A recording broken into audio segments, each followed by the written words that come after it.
Buenas noches a todos los que están conectados. Buenas noches. Les damos para este estudio del Evangelio de Juan. Continuamos en el capítulo 13 del Evangelio de Juan. Vamos a terminar hoy con este capítulo. Nos quedan dos pequeños, dos cortos pasajes, pero que también tienen grandes enseñanzas. Vamos a darle lectura y vamos a mirar eh, de qué se trata esto y vamos a hacer un pequeño contexto de lo que vamos. Dice el capítulo 13 desde el versículo 31 hasta el 35. Vamos a leer primero este pasaje y vamos a ver qué dice este pasaje. Versículo 31. Entonces, cuando hubo salido, dijo Jesús: ahora es glorificado el Hijo del Hombre, y Dios es glorificado en él. Si Dios es glorificado en él, Dios también le glorificará en sí mismo y enseguida le glorificará. Hijitos, aún estaré con vosotros un poco. Me buscaréis, pero como dije a los judíos, así os digo a vosotros. Así os digo ahora a vosotros. A donde yo voy, vosotros no podéis ir. Un mandamiento nuevo os doy, que os améis unos a otros como yo os he amado. Como yo os he amado, que también os améis unos a otros. En esto conocerán todos que sois mis discípulos, si tuviereis amor los unos con los otros. Entonces dice este versículo 31. Entonces, cuando hubo salido, dijo Jesús, cuando hubo salido, ¿quién? Si recuerdan la clase pasada, en la clase, en la última parte de esa clase estábamos hablando de la traición de Judas, de cómo Judas iba a traicionar a nuestro Señor Jesucristo. Y entonces le preguntaron, como en secreto le preguntó Juan, que quién era el que lo iba a traicionar. Y el Señor le dice que aquel que comiere de él, que comiere de su mano, al que le iba a dar un trozo de pan, ese era. Y entonces dice el versículo 29, porque algunos pensaban, puesto que Judas tenía la bolsa, que Jesús le decía, compra lo que necesitamos para la fiesta, o que diese algo a los pobres. Entonces ninguno de ellos en este momento sabía quién era el que lo iba a traicionar, ni sabían de qué se trataba la traición. Porque cuando el Señor le dice a Juan, a quien yo diere el pan mojado, aquel es. Y Juan vio a quien le dio el pan mojado, que fue a Judas. Pero hasta ahí no entendían de qué se trataba esa traición, hasta ahí no se habían dado cuenta de qué era lo que Judas iba a hacer, porque él les decía que uno de vosotros me va a traicionar. Y le revela a Juan quién es. Pero aún así el Señor al final le dice, lo que vas a hacer, hazlo pronto. Lo que vas a hacer, hazlo pronto. O sea, ve ya mismo y hazlo. Y Judas sale. Pero hasta ahí ellos todavía no podían entender de qué se trataba. Y decía aquí en el versículo 29, porque algunos pensaban, puesto que Judas tenía la bolsa, que Jesús le decía, compra lo que necesitamos para la fiesta o que diese algo a los pobres. Todavía ellos pensaban que Judas tenía que ir a cumplir alguna labor que el Señor le estaba enviando que hiciera, pero una labor noble, como comprar lo necesario para la fiesta o ayudar a los pobres, dar algo a los pobres. Todavía no se enteraban de que Judas lo iba a vender, de que Judas en su traición lo iba a vender al Sanedrín, a los sumos sacerdotes. Entonces en este versículo dice que cuando hubo salido este Judas, cuando Judas tomó el bocado de pan y el Señor le dice, lo que vas a hacer, hazlo pronto, Judas come y se va. Aún sabiendo lo que iba a hacer, fue capaz de comer de la mano de aquel a quien iba a traicionar. Recuerda que habíamos dicho esto. Y entonces él come y se va. Ese es quien salió en este versículo 31. Cuando hubo salido, dijo Jesús, ahora es glorificado el Hijo del Hombre y Dios es glorificado en él. Entonces vemos que el Señor hasta ahí todavía no les hablaba profundamente a los discípulos, todavía no les estaba dando esas enseñanzas que Él les quería dar, porque como que estaba esperando a que el ambiente estuviera sano, que no estuviera aquel que lo iba a traicionar. Cuando entonces salió, empieza el Señor a hablarles y a decirles algunas palabras Unas palabras bien importantes para ellos y para nosotros hoy. Aunque él ya les había hablado algunas cosas, pero todavía no abría plenamente el corazón. Todavía no decía que tenía que a él el Dios del cielo lo iba a glorificar, el Padre. Entonces dice el Señor, ahora es glorificado el Hijo del Hombre y Dios es glorificado en él. El Señor ya está mirando los acontecimientos que siguen, porque esta salida de Judas, cuando Judas va a cumplir con esa traición, está marcando el inicio de esa serie de sucesos que se iban a ver en esa semana de la pasión. Y lo que seguía aquí era que al Señor lo iban a arrestar. Después del arresto lo iban a someter a un juicio que no tenía ningún sentido porque ya había una sentencia. Ya los judíos lo habían sentenciado a muerte. Ellos simplemente lo estaban buscando para matarlo. A ellos no les importaba para nada el juicio. Iban a hacer un juicio, pero como una manera de limpiar su actitud, la manera en que estaban haciendo las cosas. Entonces, el Señor está mirando hacia todos esos acontecimientos que venían, su arresto, su juicio y su muerte en la cruz. Y les dice a ellos que ahora iba a ser glorificado el Hijo del Hombre. Ahora es glorificado el Hijo del Hombre y Dios es glorificado en él. Entonces él ya está viendo esa glorificación. Y lo que les está tratando de decir es que lo que viene enseguida, no lo deben de tomar como una derrota, como una situación de derrota para todos ellos, sino simplemente como un proceso que se está iniciando, el proceso de su glorificación, el proceso que va a terminar en su glorificación. Primero va a ser sometido a, a a una humillación completa. Fue humillado hasta lo sumo, pero después fue exaltado hasta lo sumo.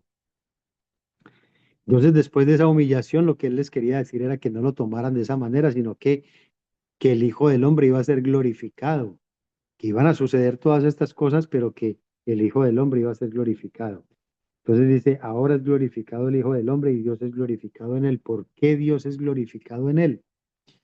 Porque él está obedeciendo plenamente la palabra de Dios, está obedeciendo lo que el Dios del cielo le está mandando a hacer y él obediente hasta la muerte, obedece hasta la muerte lo que el Padre le manda a hacer. Entonces en eso el Hijo del Hombre es glorificado por su obediencia y en esa obediencia él glorifica al Padre. A Dios el Padre, por eso dice, y Dios es glorificado en él.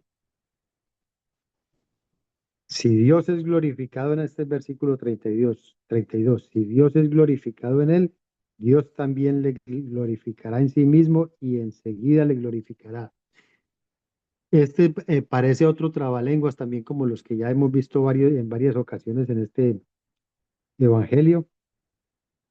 Cuando el Señor habla y sobre todo cuando le hablaba a los judíos, él pretendía que no le entendieran. Sus pretensiones era que los judíos no entendieran plenamente lo que él les quería decir.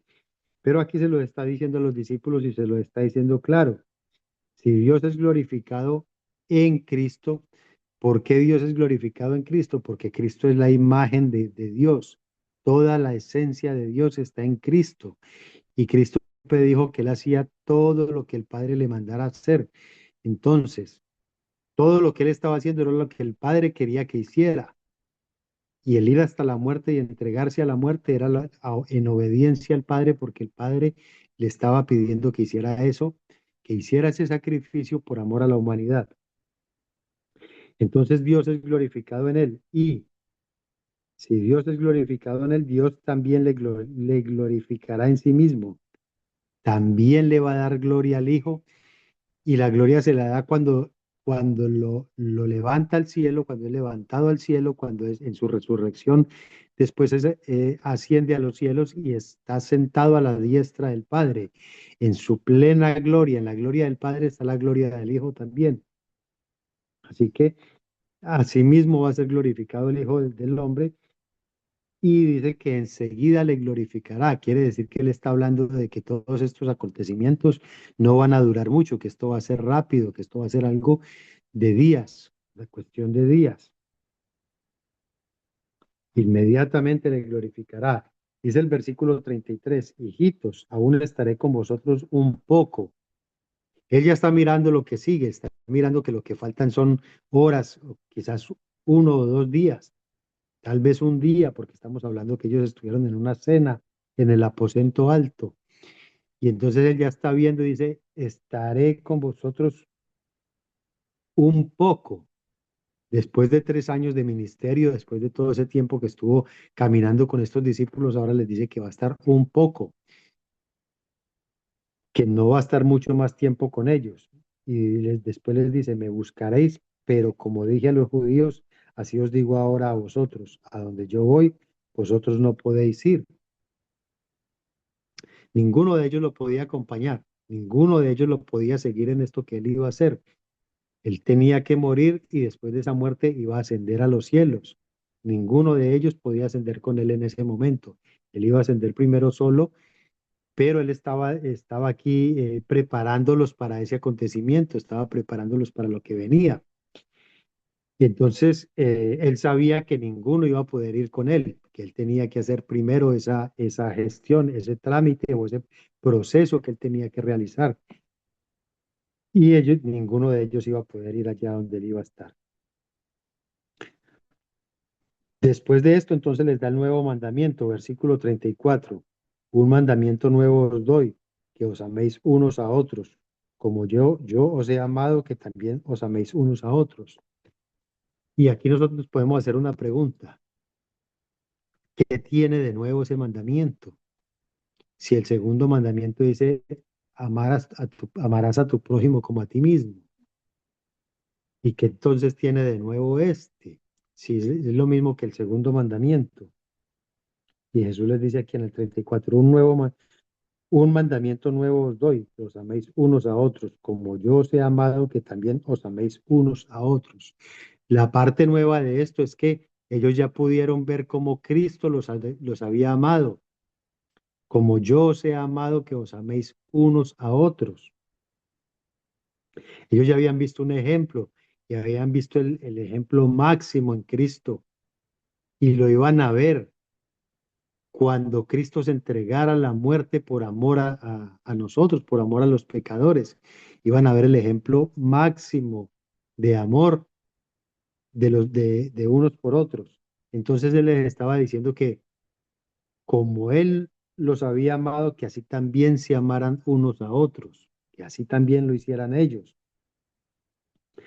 Esto de todas maneras tiene tres aspectos de novedosos, tres aspectos muy importantes que el Señor quiere recalcar aquí. Y el primero de ellos es la expresión máxima de Cristo, pues, que ese amor que él había dado a ese mismo grupo tenía que seguir dándolo entre ellos mismos, que esa fraternidad que había allí, que se amaran como hermanos, que siempre estuvieran unidos, porque ellos iban a empezar a hacer una misión o una comisión que el Señor les iba a dar. Entonces él necesitaba que ese amor se reflejara en ese grupo, que ese grupo estuviese siempre unido en amor los unos por los otros, así como el Señor los unió, así como él dio ese ejemplo y los mantuvo unidos en todos esos 3 años de ministerio, así mismo necesitaba que ellos estuvieran allí unidos, unidos en esa voluntad de él. Y el modelo incomparable pues era Cristo, que Cristo murió por nosotros, murió primero por ellos porque eran los que estaban allí en este tiempo, pero también murió por el mundo. El mundo somos nosotros los que ahora venimos en arrepentimiento, los que venimos en fe a creer en esa obra maravillosa de Cristo. Entonces Él es el ejemplo máximo de amor. Y ese mismo ejemplo máximo de amor, entonces lo pide de ellos. Y, y muchos de ellos lo han cumplido de la misma manera.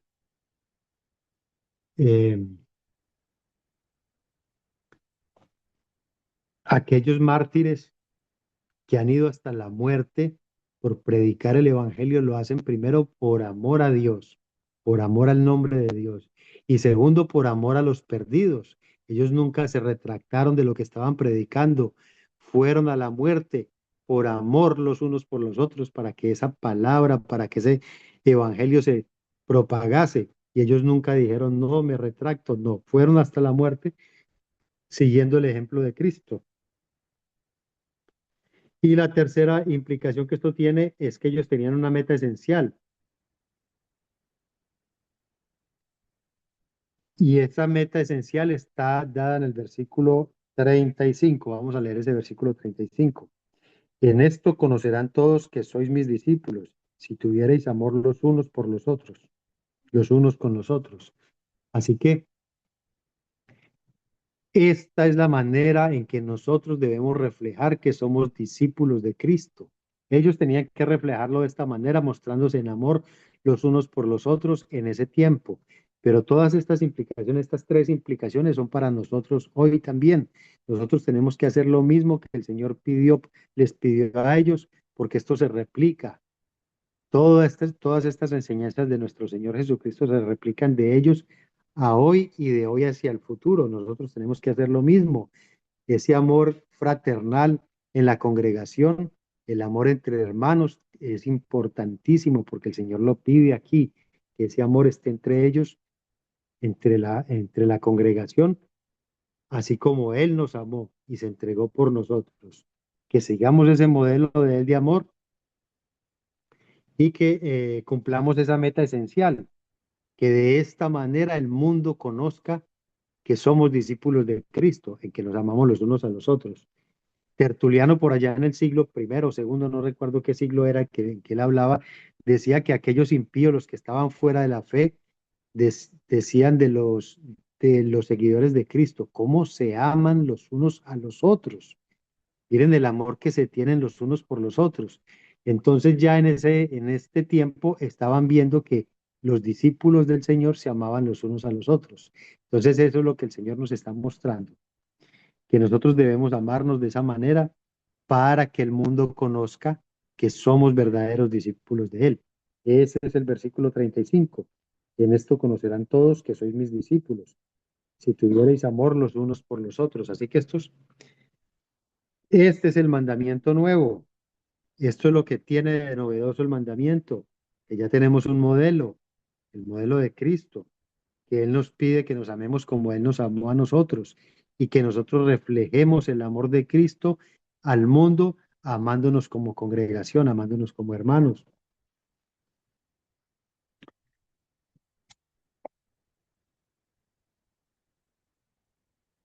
El Señor nuestro Señor Jesucristo en este capítulo nos da varias enseñanzas de cómo nos debemos comportar como sus discípulos. Esto lo vamos a ver al final. Vamos a leer el siguiente pasaje. El siguiente pasaje es Jesús anuncia la negación de Pedro. El Señor ya le dice a Pedro que lo va a negar. Vamos a leer estos versículos del 36 hasta el final, hasta el 38. Dice así, le dijo Simón Pedro, Señor, ¿a dónde vas? Jesús le respondió, a donde yo voy no me puedes seguir ahora, mas me seguirás después. Le dijo Pedro, Señor, ¿por qué no te puedo seguir ahora? Mi vida pondré por ti. Jesús le respondió, tu vida pondrás por mí. De cierto te digo, no cantará el gallo sin que me hayas negado 3 veces. Este pasaje para nosotros es muy conocido. Nosotros conocemos y esto se habla muchísimo de esta negación de Pedro. Dice el 36, le dijo Simón Pedro, Señor, ¿a dónde vas? Entonces Pedro, en lugar de estar más concentrado en las enseñanzas de nuestro Señor, él siempre fue impulsivo. Él siempre quería hablar, él siempre quería opinar algo y él lo único que estaba preocupado era a dónde iba a ir el Señor, que no lo podían seguir. Él quería seguirlo, él quería estar con nuestro Señor. Y entonces le pregunta, ¿a dónde vas? ¿A dónde tú vas? Y Jesús le dice, a donde yo voy, no puedes seguirme ahora, mas me seguirás después. En ese momento Pedro no podía ir con él, como habíamos dicho al principio. No podía estar allí porque esta era una parte que el Señor tenía que cumplir solo, de ir a la muerte, porque Él era el que iba a pagar por nuestros pecados. Pero Pedro se iba a encontrar con Él más adelante, cuando Pedro muriera. Cuando Pedro muriera se podía ir a donde Él estaba. Claro que Pedro lo iba a conocer después en su gloria. Pedro se iba a dar cuenta después de la resurrección que el Señor iba a estar sentado allá en su gloria y que si él era obediente a sus mandamientos, a sus enseñanzas, él iba a poder estar allí, allí con él, allá donde él estaba o donde él iba a estar. Pero ¿qué le dice Pedro? Señor, ¿por qué no te puedo seguir ahora? Mi vida pondré por ti. Y sabemos que esto era cierto, que él iba a poner la vida por el Señor, porque recordemos, y si nos adelantamos un poquito al arresto de nuestro Señor Jesucristo, Pedro sacó una espada para luchar, para pelear, pero como dicen algunos comentaristas, una cosa es morir por la causa y otra cosa es vivir por la causa, porque el vivir es someterse a todo lo que el mundo le quiera hacer a uno. El morir es morir ahí en ese momento.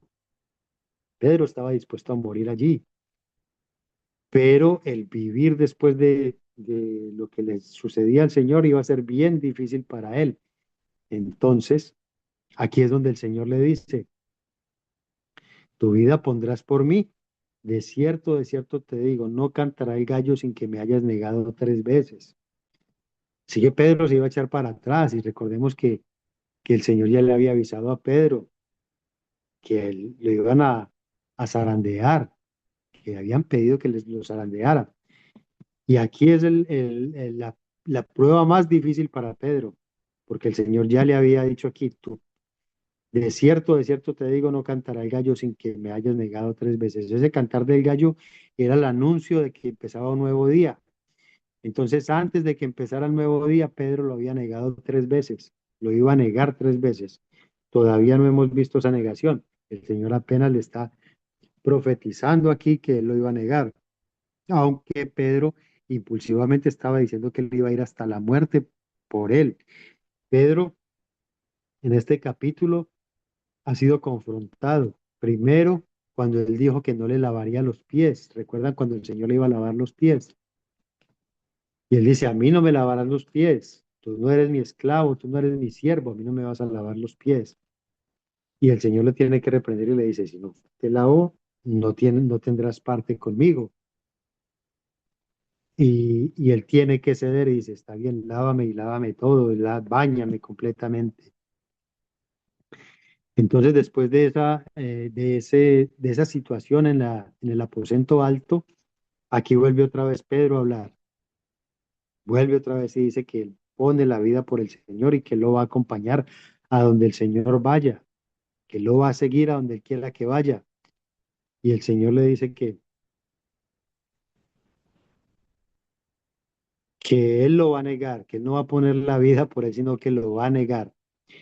Y esto para Pedro, Pedro seguramente en este punto no lo entiende, pero esto va a ser muy fuerte para él.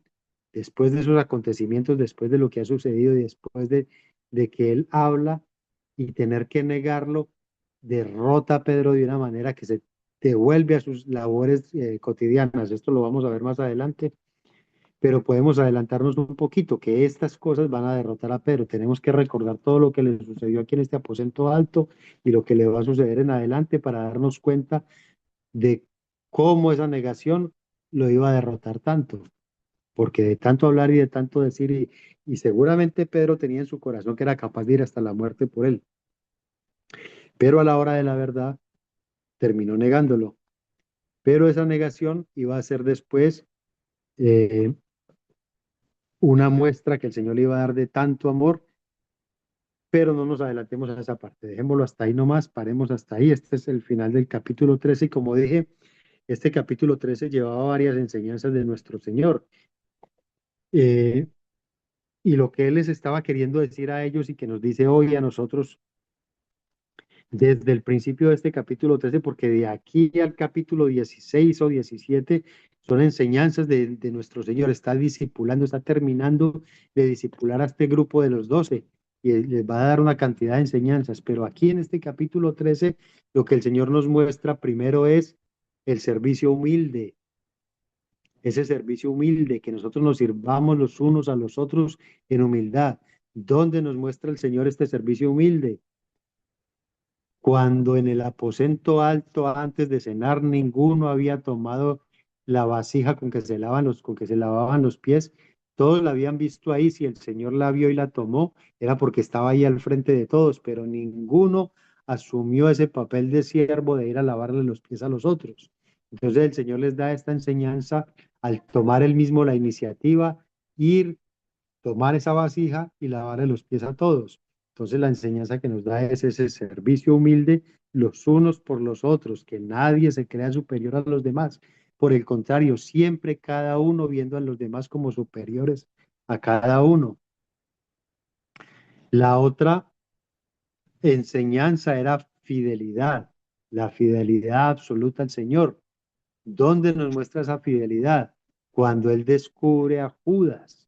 Y dice, personas como estas, personas infieles, no hacen parte del reino de Dios. Hay que sacarlos, ellos salen del reino de Dios, ellos no hacen parte, porque si usted no es fiel, si usted no tiene fidelidad a mí, no puede estar conmigo donde yo estoy.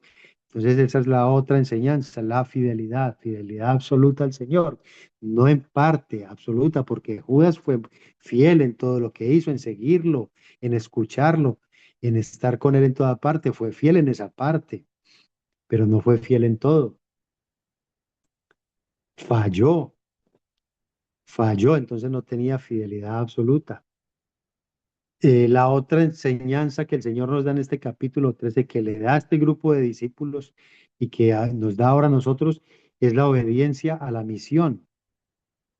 Él les está diciendo cómo tienen que afrontar esa misión. Él les va a dar una misión a cumplir, que es proclamar ese evangelio por todas las naciones y que tienen que obedecer esa misión. O sea que nosotros también hoy tenemos que obedecer la misión de Cristo. Él dejó todas esas enseñanzas para que nosotros las llevemos hoy al mundo, porque esa es la manera en que Él ha decretado que su evangelio se difunda por todo el mundo. Entonces hay que ser obedientes a esta misión.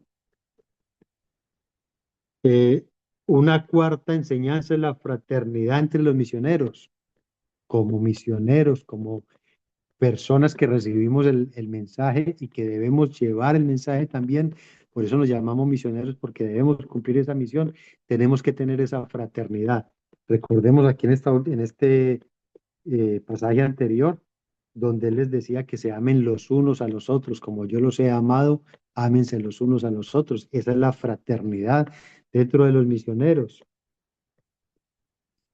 Entonces, ese amor que él nos pide, debemos mostrarlo porque en el versículo 35 él nos dice que de esa manera conocerá el mundo que sois mis discípulos, en que se amen los unos a los otros. Así que esa es la manera en que nosotros reflejamos al mundo el amor de Cristo en nosotros, en que nos amamos los unos a los otros. Cada vez que nosotros ayudamos, oramos, mm, clamamos al Señor por aquellos misioneros que están en otros lugares difíciles, estamos mostrando ese amor de los unos por los otros, amor fraternal. ¿Por qué le clamamos al Señor? Porque tenemos amor por esas personas que están en lugares difíciles haciendo la misión. Así lo mismo debemos hacer por nosotros mismos aquí, porque cada uno de nosotros seamos capaces de cumplir la misión y lo hagamos en amor por todas las personas que están perdidas. Como decíamos ahora, aquellos mártires que fueron hasta la muerte por proclamar el Evangelio, lo hicieron por amor a Cristo, por amor al Padre y por amor a los perdidos, porque ellos bien hubiesen podido retractarse de todo lo que dijeron y se habrían salvado de la muerte, pero ellos fueron hasta la muerte por amor, siguiendo el ejemplo de Cristo. Y ese es ese amor fraternal entre misioneros. Y una última enseñanza es la sobriedad personal, ser sobrios o estar atentos a todo lo que nosotros hagamos. Eso es no creerse uno superior, no creer que está en un nivel superior. Al contrario, estar siempre, mirarse siempre en un nivel bajo, ser siervos los unos de los otros. Entonces, esa sobriedad personal es poner los pies en la tierra y darse cuenta de que no hay nada de qué gloriarse sino en Cristo. La única gloria de nosotros es Cristo. Cristo fue quien hizo todo por nosotros y lo sigue haciendo por nosotros. Entonces, esa sobriedad personal es poner los pies en la tierra y ver eso. No somos nada. Nosotros no logramos nada. Lo único que hacemos es cumplir la misión que nos dejaron de proclamar estas verdades al mundo. Nosotros no salvamos a nadie, llevamos las palabras de salvación y es el Dios del cielo quien hace la obra. Nosotros simplemente esparcimos la semilla o llevamos este evangelio a las personas. Por eso no debemos pensar que son nuestras capacidades, que una persona se salva por nuestra capacidad para hablar, nada de eso, nada, porque la salvación la da el Señor. Así que ahí están estas 5 enseñanzas de este capítulo 13. No sé si alguien tiene alguna intervención que hacer. No quiero tampoco seguir adelante con el capítulo 14. Vamos a dejarlo hasta ahí para que quedemos con estas enseñanzas, aunque haya sido una clase corta, pero mejor que quedemos con estas enseñanzas. Si alguien tiene algo que aportar, algo que preguntar, lo puede hacer. Adriana. Profesor, no, le quiero preguntar, la primera enseñanza, eh, no la alcancé a apuntar, no escuché. ¿Me puede decir otra vez, por favor, cuál era la primera enseñanza? Desde los primeros versículos, cuando el Señor eh, le lava los pies a sus discípulos, eso es un servicio humilde, en humildad, con toda la humildad. El Señor le sirve a sus discípulos y ellos le llaman maestro y Él les dice, aunque ustedes me llaman maestro, bien hacen, yo soy su maestro, pero tomen esta enseñanza de mí, aprendan de mí. Recuerdan que Él decía también que aprendan de mí que soy manso y humilde. Entonces, con esa humildad de él, él le lava los pies a sus discípulos para mostrarles cuán orgullosos fueron ellos de que ninguno fue capaz de tomar esa vasija y lavarse los pies unos a los otros. Y él les muestra y les da esa enseñanza. Ustedes tienen que servirse los unos a los otros. ¿Qué significa eso para nosotros hoy? Que nosotros tenemos que servirnos los unos a los otros. Cada vez que vemos a un hermano en la fe en necesidad, nosotros tenemos que tratar de servirle si está dentro de nuestras posibilidades.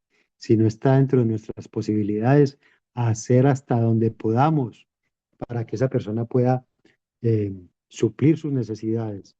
No quedarnos simplemente con que nos dimos cuenta y ya, porque eso raya sobre el chisme. Es hacer algo por las necesidades de los demás, servirnos los unos a los otros. En este tiempo era natural que esto fuese una necesidad, el lavado de los pies. No significa que hoy nosotros nos vamos a lavar los pies los unos a los otros y con eso cumplimos con la enseñanza o con el mandamiento de nuestro Señor. No, hoy lavarnos los pies no tiene ningún sentido. Lavarnos los pies es servirle a las personas en sus necesidades de manera humilde, aunque parezca una necesidad que debería de hacer otro que está por debajo de mí. No, ninguno está por debajo de nosotros, nosotros estamos por debajo de todos, de todos. Así espera el Señor que nosotros nos veamos a nosotros mismos, que seamos humildes. Por eso la última enseñanza es la sobriedad personal. Seamos sobrios en entender que nosotros no podemos estar por encima de nadie. ¿Quién es superior a nuestro Señor Jesucristo? ¿Quién de nosotros es superior a Él? Y él se mostró tan humilde que se puso en el lugar del esclavo de más bajo rango dentro de la esclavitud de ese tiempo. El esclavo del más bajo rango era quien lavaba los pies de las personas.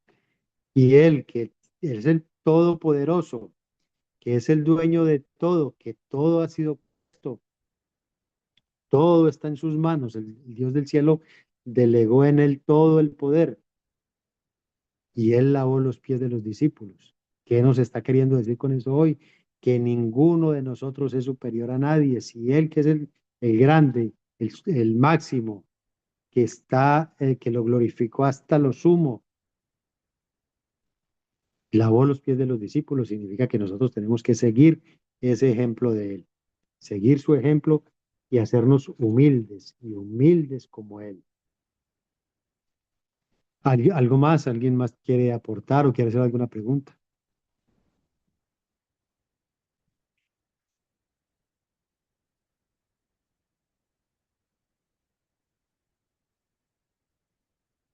Hermana Mari.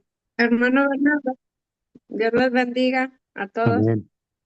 Ah, bien interesante la clase de esta tarde.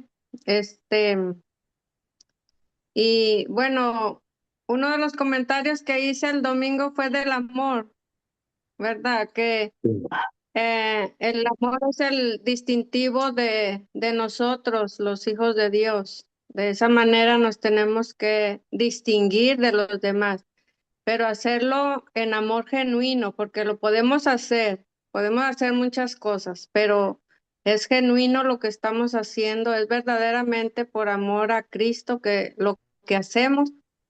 Y también escuchaba a un pastor que dijo, si tú estás sirviendo en una iglesia, lo que estés haciendo, el servicio que estés haciendo, si para ti eso es una carga o te pesa o dices, ay, otra vez ya se llegó la hora de la clase o la hora de hacer esto, de ir a hacer esto, dijo, no lo hagas, ya no lo hagas porque Dios quiere sinceridad. Dios quiere que lo hagamos por amor, no por obligación, no por obligación. Y aquí encontré este, un comentario que dice, dediquémonos a mantener la unidad del espíritu en el vínculo de la paz, a amarnos fervientemente unos a otros con corazón puro y andar humildemente con nuestro Dios. O sea, reflejar esa humildad, reflejar ese amor. ¿Por qué? Porque tenemos al Maestro de Maestros, que es nuestro Señor Jesucristo. Él vino a demostrar ese amor.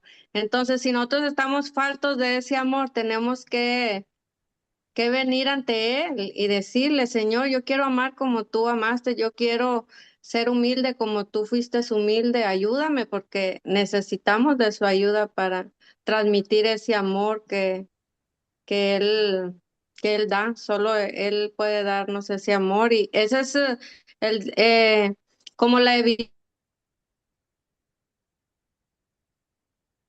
Iba a decir la evidencia de que somos verdaderos discípulos de nuestro Señor Jesucristo. Ahí vuelve. Se me fue el internet, pero sí, Sí. ese es lo que quería comentar. Muchas gracias, hermana Mari, por ese comentario. Muy buen comentario y muy buen aporte para complementar este estudio. Prácticamente dijo las enseñanzas ahí en esa pequeña lectura que hizo. Pero algo muy importante que dijo también la hermana Mari es ese amor sincero. Nosotros podemos mostrarnos que amamos a los hermanos y mostrarnos entre todos allá como que somos amorosos, pero ¿quién engaña a nuestro Dios? ¿Quién puede engañar a nuestro Dios? Ese amor tiene que ser honesto, por eso aquí decía fidelidad absoluta, obediencia en la misión, servicio humilde, porque eso tiene que ser honesto, eso tiene que fluir de verdad y del amor profundo de nosotros. Eso no puede ser simulado porque al Señor nadie lo va a engañar. Y ese ejemplo que tenemos en Él, como también lo apuntó la hermana Mari, tenemos el ejemplo máximo, ese amor de Cristo, el amor más sublime que la humanidad ha podido conocer, el amor más grande que ha podido ser reflejado en la humanidad, es que Cristo viniera a morir por nosotros, en el lugar de nosotros, a pagar por nuestros pecados. No hay amor más grande que ese, no hay ninguna prueba de amor más grande que esa. Entonces Él es nuestro ejemplo y a Él tenemos que seguir. Hay como decía también la hermana, hay que clamarle para que Él nos despierte ese amor, tanto por Él, por el Padre, y como por nuestros hermanos en la fe, que despierte ese amor que nosotros necesitamos y la humildad de corazón, corazón humilde, porque el Señor demanda de nosotros eso, el Señor espera que nosotros seamos así, pero nuestra carne es fuerte, la lucha con la carne es fuerte, y por eso hay que clamar porque el Señor transforme nuestros corazones para que estos corazones sean honestos delante de Él y podamos reflejarlo a Él por medio del amor. Él es amor, Dios es amor, y la única manera de reflejar a Dios en nosotros es a través del amor. Es el don más sublime también. Entre los dones espirituales, el más grande de los dones es el amor. Bueno, creo que no hay más intervenciones. Nelo, Bueno, profesor, sí, la enseñanza está muy linda, muy clara, pero yo quiero siempre aportar, ¿cierto, profesor? Que Pedro sí lo negó a él. Él estaba en un rinconcito, pues sentado en un patio, dice la palabra, y ahí le preguntaron que si él era de los de él también, y él negó, dijo que no, pero era por miedo o por qué fue que negó él. Claro, ahí hay una cantidad de situaciones que se presentan, Ujú. pero ante todo, Pedro no, Claro en que ese sí, punto no había claro. entendido mucho de lo que estaba pasando, porque Pedro estaba guerreando por un rey que se Ujú. iba a sentar a reinar allí en Jerusalén. Claro que él fue muy, Entonces, profesor, eh, claro sí, que él fue el que le cortó la oreja a él Malco, siempre, él iba a ser, a sacar por siempre como digamos, como la cara por él, ¿cierto? claro, Pero antes él no dejó, él dijo que no, que le volviera a poner él no dejó, la orejita. ajá, sí, Y pero las pero, condiciones eran bien diferentes. ¿Por qué? sí, Porque Pedro había visto el gran poder que Cristo tenía, que claro. sigue teniendo. Entonces él iba a ir en defensa de un rey poderoso que con Ujú, solo un mandato, una voz, con algo que dijera, podía derrotar huestes celestiales, podía derrotar ejércitos, podía hacer lo que fuera. Entonces ujú, él estaba al lado de ese rey, pero después ve ese rey derrotado. Por eso aquí les decía eh, en el primer pasaje que leíamos que el Hijo del Hombre iba a ser glorificado, para que ellos empezaran a analizar lo que iba a suceder y no se fueran a entristecer por lo que ujú, le iba a pasar a Cristo, porque era parte del proceso. Pero Pedro en la mente todavía tenía que iba a defender a un rey poderoso. Entonces tenía en ese momento el respaldo de ese rey poderoso y tenía esa valentía, porque hay un rey, es como uno ir a pelear en un tanque de guerra y ujú, salir a pelear con una cantidad de gente en un tanque de guerra, pero que le quiten ese tanque de guerra y lo dejen solo a ver qué hacen en medio de una multitud. Eso le pasaba a Pedro en ese momento, porque ujú, él creía en ese rey, porque él creía que ese rey iba a gobernar allí.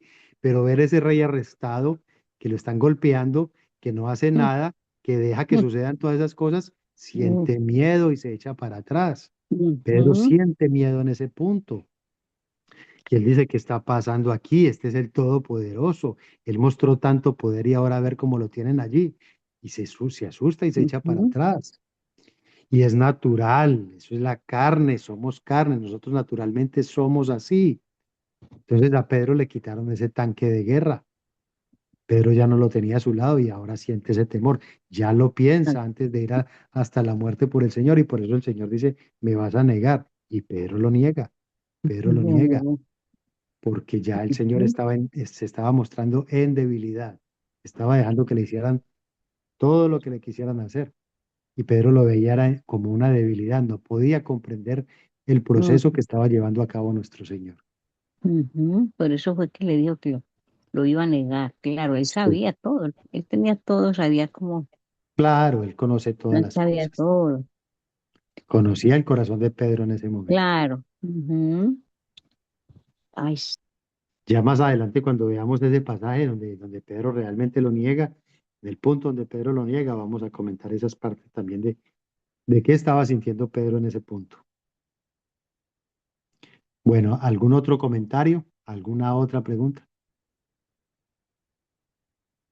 Entonces dejamos hasta ahí, vamos a orar, nos despedimos y nos vemos en la próxima clase, si Dios lo permite. Padre grande, Padre santo, eterno, Señor nuestro y Dios nuestro. Padre, gracias, gracias por tus enseñanzas, gracias por tu palabra, por esa sabiduría maravillosa.